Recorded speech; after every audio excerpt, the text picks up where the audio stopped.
सभी भाई बहनों को जय मसीह। यीशु मसीह के नाम से मैं आप सभी का स्वागत करता हूं और आशा करता हूं कि आप सब लोग सुरक्षित होंगे और प्रभु को धन्यवाद देता हूं कि परमेश्वर ने हमें अभी तक सुरक्षित रखा है। मेरे प्रियो, हम लोग लगातार एक दूसरों के लिए प्रार्थना करते रहें। आज ये घड़ी है और ये जो समय है ये बहुत ही कठिन समय से हम लोग जा रहे हैं और इस कठिन समय में प्रभु यीशु हमारा हाथ कभी नहीं छोड़ेगा, क्योंकि परमेश्वर का ये वायदा है कि ये संसार के अंत तक मैं हमेशा तुम्हारे संग हूँ, मैं तुम्हें कभी नहीं छोड़ूंगा न कभी त्यागूंगा। आइए समय हम लोग अपनी आँखों को बंद करें और हम प्रार्थना करें। हे पिता परमेश्वर, हम धन्यवाद देते हैं तेरे प्रेम के लिए, तेरी करुणा के लिए। प्रभु परमेश्वर, हम स्तुति करते हैं प्रभु, आज एक नया दिन तूने हमारे जीवन में दिया। प्रभु तूने हर एक समस्या से तूने हमें सुरक्षित रखा, हम धन्यवाद देते हैं। पिता परमेश्वर, तूने हमें जीवित रखा, इसके लिए भी हम तुझे कोटि कोटि धन्यवाद देते हैं। तू भला है, तेरी करुणा सदा की मेरे परमेश्वर। प्रभु तो हमें मौका देता है कि हम तेरी स्तुति करें, तेरी आराधना करें। प्रभु जो हमारे भाई बहन हमारे साथ जुड़े हैं प्रभु, उन सबों को तो आशीष दे, उनके परिवार को तो आशीष दे, उनकी इच्छाओं को तो पूरा कर, उनके मनोकामना को तो पूरा कर और हर एक जन को तो सुरक्षित रख। प्रभु मैं ये प्रार्थना करता हूँ और सबको तुझ में बने रहने के लिए सहायता कर, क्योंकि विश्वासी जन विश्वास से जीवित रहेगा। हालेलुया। धन्यवाद देते हैं प्रभु, स्तुति करते हैं, यीशु के नाम से प्रार्थना करते हैं। सब मिलके कहे आमीन आमीन। आइए समय अपने आंखों को बंद रखे और प्रभु से कहे कि परमेश्वर तेरी इच्छा पूरी हो जाए। हाथों में तेरे जीवन है, मैं मिट्टी हूं, तू है कुम्हार, मुझको उठा मुझको बना। तेरी इच्छा पूरी हो जाए, हाथों में तेरे जीवन है, मैं मिट्टी हूँ, तू है कुम्हार, मुझको उठा मुझको बना, मुझको उठा मुझको बना। मैं मिट्टी हूँ, तू है कुम्हार, मुझको उठा मुझको बना।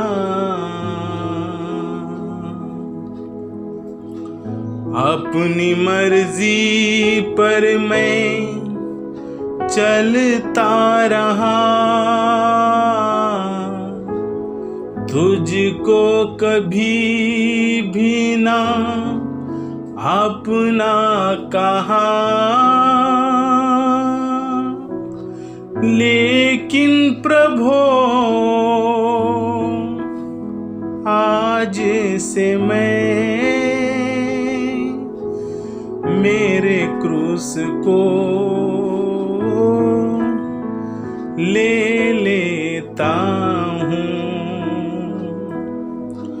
लेकिन प्रभु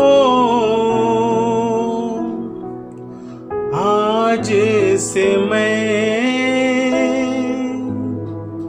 मेरे क्रूस को ले लेता हूँ। मैं मिट्टी हूँ, तू है कुम्हार, मुझको उठा, मुझको बना। हाँ प्रभु, मैं मिट्टी हूँ और तू कुम्हार है। तू मुझे बना जैसे तू चाहता है। हे परमेश्वर, जैसे कुम्हार मिट्टी लेकर बर्तन को बनाता है और जब उसे वो बर्तन पसंद नहीं आता तब वो बर्तन को तोड़ देता है और फिर उसको और अच्छा बनाता है। तोड़ता वो इसलिए है कि उसको और वो बेहतर बना सके। परमेश्वर, हमें भी तू तोड़ मोड़ और हमें परमेश्वर तू जैसे चाहता है उस योग्य हमें बना, क्योंकि हम तेरी मर्जी पर चलना चाहते हैं प्रभु। हम अपना क्रूस लेकर तेरे पीछे आएंगे प्रभु। जीवन भर हम तेरे पीछे चले प्रभु। परमेश्वर, हमें सहायता कर कि अपना क्रूस उठा के हम आपके पीछे चलने वाले लोग बने। परमेश्वर, आपने हमें चुना है, हमने आपको नहीं चुना। धन्यवाद देते हैं प्रभु, तेरी स्तुति करते हैं, तेरे नाम को हम ऊंचा करते हैं। थैंक यू जीसस, धन्यवाद देते हैं। तो प्रभु की स्तुति हो इस समय, प्रभु के नाम की महिमा हो। मेरे प्रियो, हमें लगातार प्रभु के वचन में और बढ़ते जाना है, समय नियुक्त करना है, हर दिन में प्रभु को अपना वक्त देना है। ज्यादा से ज्यादा परमेश्वर का वचन पढ़ना, फिर उसके बाद में उस पर अध्ययन करना, ये सबसे महत्वपूर्ण बात है। क्या वचन हमें क्या सिखा रहा है? सबसे आसान तरीका जो हम लोग सीखते, एक तलवार की शिक्षा। जैसे तलवार का जो नोक है, ऊपर का भाग, उस वचन के द्वारा वो परमेश्वर के बारे में हमें क्या सिखाता है। फिर जहां पर हम लोग पकड़ते हैं, वो जो भाग है वो मनुष्य के बारे में, उसमें क्या मनुष्य के बारे में वचन हमें क्या सिखाता है। फिर तलवार की जो दो धार है, एक धार से कि क्या आज्ञा है कि जो मुझे लागूकरण करना है उस वचन के द्वारा, और दूसरी धार जो है कि जो क्या पाप है कि जो मुझे छोड़ना है। और ऐसा वचन का अध्ययन करके हमें प्रभु के वचन का स्टडी करना है, और वचन हमें क्या सिखाता है, और पवित्र आत्मा उस वचन के द्वारा मेरे साथ क्या बात कर रहा है। वचन पढ़ो, फिर उसके बाद में उसका मनन करो। पवित्र आत्मा उसका जो रहस्य है आपको दिखाएगा। आपके जीवन में आगे आपको कैसे चलना है, पवित्र आत्मा आपको सिखाएगा। मैं आपको बताऊं, पवित्र आत्मा से एक अच्छा शिक्षक कोई हो नहीं सकता, और पवित्र आत्मा वही बताएगा कि जो परमेश्वर से सुनेगा, स्वर्ग से सुनेगा, यीशु मसीह से सुनेगा। हालेलुया। तो लगातार अपने जीवन को प्रभु के वचन में बनाए रखो। प्रभु की सेवा में हमें आगे बढ़ना है। हालेलुया। तो धन्यवाद हो प्रभु का। आइए समय हम अपने पवित्र शास्त्र को हम लोग खोलें। लूका रचित सुसमाचार 17वां अध्याय और 11 वचन से लेकर हम लोग इस समय पढ़ने वाले हैं। कोढ़ के 10 रोगियों को चंगा करना। ऐसा हुआ कि वह यरूशलेम जाते हुए सामरिया और गलील के बीच से होकर जा रहा था। किसी गांव में प्रवेश करते समय उसे 10 कोढ़ी मिले। उन्होंने दूर खड़े होकर ऊंचे शब्द से कहा, हे यीशु, हे स्वामी, हम पर दया कर। उसने उन्हें देखकर कहा, जाओ और अपने आप को याजकों को दिखाओ। और जाते ही जाते वे शुद्ध हो गए। तब उनमें से एक ने यह देखकर कि मैं चंगा हो गया हूँ, ऊंचे शब्द से पुकार कर परमेश्वर की बड़ाई करता हुआ लौटा और यीशु के पांवों पर मुंह के बल गिरकर उसका धन्यवाद करने लगा। और वह सामरी था। इस पर यीशु ने कहा, क्या 10 के 10 शुद्ध न हुए? तो फिर वो 9 कहाँ है? क्या इस परदेशी को छोड़ कोई और न निकला जो परमेश्वर की बड़ाई करता? तब उसने उनसे कहा, उठकर चला जा, तेरे विश्वास ने तुझे चंगा किया है। हालेलुया। यहाँ पर हम लोग देखते हैं कि 10 कोढ़ी है और ये 10 कोढ़ी ये गांव के बाहर रहते थे। और जब यीशु मसीह उन दिनों में प्रभु यीशु मसीह जब यरूशलेम से जा रहे थे, सामरिया और गलील के बीच से होकर जा रहे थे, किसी गांव में प्रवेश करते समय उसे 10 कोढ़ी मिले। उन दिनों में ये कोढ़ जो बीमारी था ना, ये बीमारी बहुत ही अशुद्ध बीमारी समझा जाता था और उसके वजह से लोग इनको तुच्छ जानकर इन कोढ़ी लोगों को गांव से बाहर रखते थे। समझो, किसी को अगर कोढ़ होता है और वो कोढ़ी व्यक्ति गांव के बाहर रहने के बजाय अगर गांव के अंदर रहने लगा तो उसको पथराव करके मारते थे। और अगर उनको समझो कोढ़ हुआ है तो सबसे पहला उनका काम ये था कि वो गांव से और अपने घर से बाहर निकले और गांव के बाहर रहें। और उन दिनों में ऐसा था कि कोई दवा नहीं थी उस बीमारी के ऊपर, तो लोग गांव के बाहर रहकर ऐसा ही वो लोग अपने परिवार से दूर रहकर ऐसा ही वो बीमारी में मर जाते थे। अभी कोई दवा नहीं था, इसकी वजह से उनको कोई छू नहीं सकता, क्योंकि ये बीमारी फैलती थी एक दूसरों को छूने से। और देखो, हम लोग देखते कि जब प्रभु यीशु मसीह उस रास्ते से जा रहे थे तो यीशु को 10 कोढ़ी मिले और उन्होंने दूर से यीशु को पुकारा। और क्या पुकारा? वचन क्या कहता है? देखो, वचन 13, उन्होंने दूर खड़े होकर ऊंचे शब्द से कहा, हे यीशु, हे स्वामी, हम पर दया कर। उन्होंने एक बहुत ही छोटी सी प्रार्थना की यीशु से। क्या प्रार्थना की कि हे यीशु, हे स्वामी, हम पर दया कर। हो सकता है इन लोगों ने यीशु मसीह के बारे में सुना होगा, वो जानते होंगे कि यीशु मसीह बीमारों को ठीक करता है। और उन दिनों में ऐसा था कि जब कोई बीमारी, ऐसा कोढ़ बीमारी पर कोई दवा नहीं थी तो लोग मरते थे। और देखो, लोगों ने यीशु को चिल्लाकर कहा कि हे यीशु, हे स्वामी, हम पर दया कर, क्योंकि वो जानते थे कि यीशु मसीह दयालु परमेश्वर है, वो सब पर दया करता है। और सच है, परमेश्वर सब पर दया करता है, वो अनुग्रहकारी परमेश्वर है मेरे प्रियो। उनका परिवार था लेकिन परिवार को मिल नहीं सकते थे। किसी का पत्नी है, किसी के बच्चे हैं, किसी का माँ बाप है, सब कुछ है, खुद का घर है,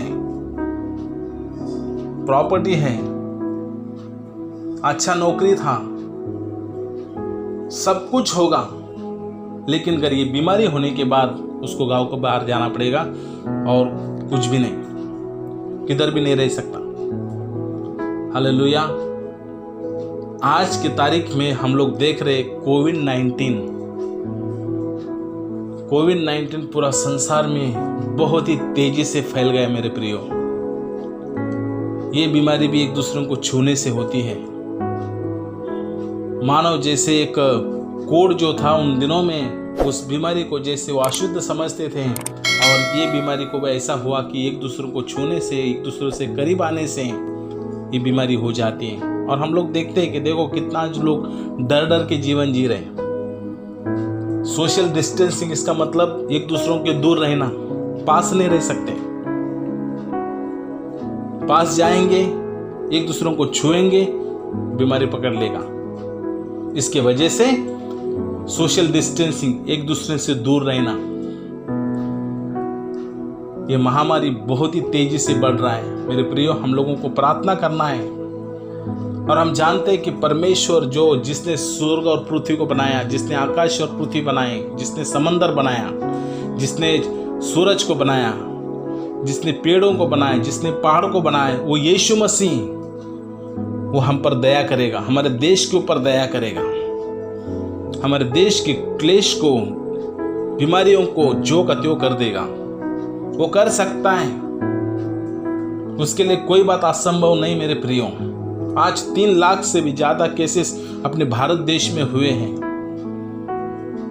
हर एक लोगों के अंदर एक डर है, सब तरफ डर का माहौल है। डर जो है ना, ये डर सारे लोगों के विश्वास को कमजोर कर देता है। कोई लोग विश्वास कर ही नहीं पाते डर की वजह से। Hallelujah, hallelujah. एक आदमी, उसका एक बहुत बड़ा घर था और उसके घर में एक छोटा चूहा घुस गया और चूहा जाने की वजह से वो चूहे को पकड़ने की कोशिश कर रहा था, लेकिन घर बड़ा होने के कारण चूहा इस घर से उस घर में, वो घर से वो घर में जाकर छुपता था, उसको पकड़ में नहीं आया। तो आदमी ने क्या किया, वो चूहे को मैं मार डालता हूं करके पूरे घर को आग लगा दिया। और हो सकता है उसने आग लगा दिया, चूहा किधर से भी निकल गया होगा आग देखकर घर के बाहर, लेकिन क्या फायदा हुआ, उसका घर जल गया। ऐसा ही है बीमारी से, जो बीमारी है ना, वो डर जो है ना, मनुष्य इसके वजह से अपने आप को जला रहा है। तो मेरे प्रियो, मेरा बोलने का तात्पर्य यह है कि उन दिनों में भी ऐसे लोग डर डर के जीवन जी रहे थे, गांव के बाहर रहते थे, और हर एक रात के बाद जैसे एक नई सुबह आ जाती है, और यीशु मसीह उनके जीवन में एक नया सुबह आया। और यीशु मसीह उस रास्ते से जब जा रहे थे तो उन लोगों ने आवाज दिया कि ये यीशु, हे स्वामी, हम पर दया कर, हम पर दया कर। हालेलुया। आज हमें भी प्रभु से प्रार्थना करना कि यीशु, हमारे देश के ऊपर दया कर, हमारे लोगों के ऊपर दया कर। एक वचन कहता है कि हम भस्म हुए नहीं, ये परमेश्वर की दया है। उसकी दया, उसकी करुणा हमारे लिए रोज सुबह नई हो जाती है। हालेलुया। आज हम लोग यही प्रार्थना करते हैं कि हर एक जन पश्चाताप करे, उन 10 कुष्ठ रोगियों के जैसा, उस कोढ़ियों के जैसा प्रभु से प्रार्थना करे कि हे यीशु, हम पर दया कर, हमारे लोगों के ऊपर दया कर, हमारे शहर के ऊपर दया कर, हमारे परिवार के ऊपर दया कर। आज कितने सारे लोगों के घर में खाने पीने की चीजें नहीं, कितने सारे लोगों की नौकरियां चले गई, कितने लोगों को भविष्य की चिंता सता रही है। स्कूल शुरू हो गए तो स्कूल का फीस कैसे भरें, रेंट पे रहते तो भाड़ा कैसे भरें। बहुत सारी चिंताएं मेरे प्रियो। लोग जीवन अपना डर डर के जीवन जी रहे हैं, लेकिन डर निकाल कर पश्चाताप करके प्रभु से अगर प्रार्थना करते हैं तो यीशु मसीह ने उनकी प्रार्थना को सुना। जो कोढ़ी थे, वैसे वो यीशु मसीह आपकी और मेरी भी प्रार्थना सुनता है।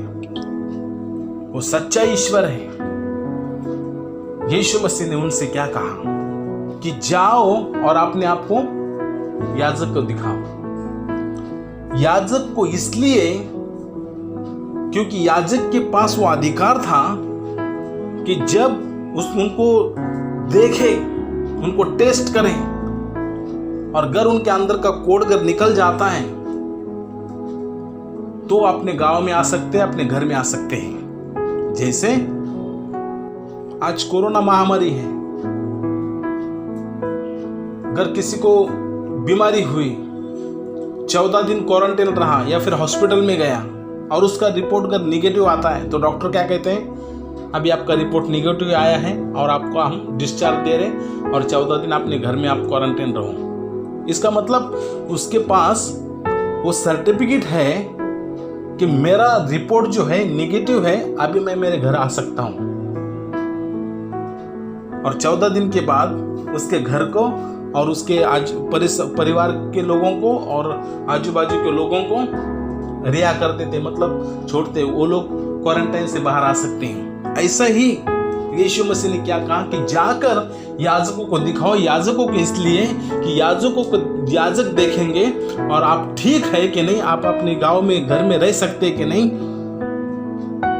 वो याजक बताएंगे और उनको ये रिपोर्ट मिल जाएगा और वो अपने गांव जा सकते, घर जा सकते, गांव में रह सकते हैं। जैसे कि अपने एक डिस्चार्ज के जैसे मैं आपको बताया हूं। और वचन क्या कहता है कि याजक के पास जाते जाते वो शुद्ध हो गए, उनको चंगाई मिल गई। इसका मतलब यह है कि यीशु मसीह ने उनको एक आज्ञा दी कि जाओ याजक के पास, और वो विश्वास के साथ याजक के पास जाने लग गए और जाते जाते वो लोग ठीक हो गए। प्रेज द लॉर्ड, प्रभु की स्तुति हो। 10 के 10 शुद्ध हो गए, चंगाई मिल गया, उनका कोढ़ ठीक हो गया, जिसके ऊपर कोई इलाज नहीं था, उसके ऊपर कोई दवा नहीं थी। लेकिन यीशु मसीह ने एक आज्ञा देने की वजह से और वो आज्ञा का पालन करने की वजह से उनकी बीमारी जाती रही और वो जाते जाते शुद्ध हो गए। और उसमें से वचन हमें क्या कहता है, उसमें से तब उनमें से 15 वचन यह देखकर कि मैं चंगा हो गया हूं, तो ऊंचे शब्द से परमेश्वर की बड़ाई करता हुआ लौटा। आमीन। किसकी बड़ाई करते हुए? परमेश्वर की बड़ाई करते हुए। क्या बड़ाई? परमेश्वर का धन्यवाद, उसकी स्तुति आराधना करने के लिए, परमेश्वर की गवाही देने के लिए यीशु मसीह के पास वापस लौटा। लेकिन दुख की बात यह है कि 10 थे और उसमें से सिर्फ एक जन वापस लौटा। 10 तो 10 शुद्ध हो गए, 10 के 10 चंगे हो गए, लेकिन सिर्फ एक जन प्रभु के पास वापस आया। मेरे प्रियो, यीशु मसीह ने सबको चंगा किया, लेकिन सिर्फ एक जन परमेश्वर का धन्यवाद देने के लिए वापस आया। और वचन कहता वो तो सामरी था। हालेलुया। जब परमेश्वर हमारे जीवन में बड़े कार्य करता है तो प्रभु को धन्यवाद देना कभी छोड़ना नहीं। जीवन भर अपने जीवन में उसको धन्यवाद दो। दाऊद कहता है परमेश्वर का रूप जो मनोहर है, मन भावना है, मैं जीवन भर देखता रहूं उसके मंदिर में बैठकर और उसका ध्यान करूं। प्रभु का धन्यवाद जीवन भर करना है। हे मेरे मन, तो परमेश्वर को धन्यवाद दे, उसके नाम को धन्य कहे। परमेश्वर का नाम धन्य है, उसका नाम श्रेष्ठ है। फिर यीशु मसीह ने